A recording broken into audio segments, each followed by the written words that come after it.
Добар ден и од мене и добре дојдовте во уште едно издание на прашања и одговори со Јосиф. Не знам од кого доаѓа затоа што е телефонски и прашува кој е најдобар и најздрав начин за подготовка на зеленчукот. Значи не постои најдобар и најздрав, секој си носи своји бенефиции и своји недостатоци, но јас би ги издвоил можеби варењето и обработката во микробранова.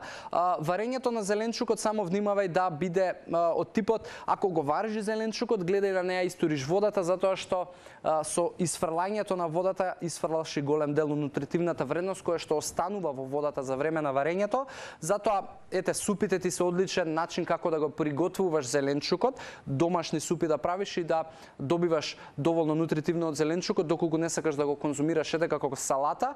И другата варијанта ти е во микробранова да правиш мали обарувања на тој начин што во стаклен сад, односно во порцелански сад, стави си зеленчуци, врз нив покри онаа фолија што е за храна, пластичната, и стави во микробранова. На тој начин многу брзо, нема многу да бидат изразени на топлина зеленчуците. Од друга страна, самата фолија ќе придонесе тука да се задржи топлината и да се обарат, и тоа е многу добар начин за задржување на нутритивната вредност на самите зеленчуци. Така да, јас би ги издвоил овие два начини.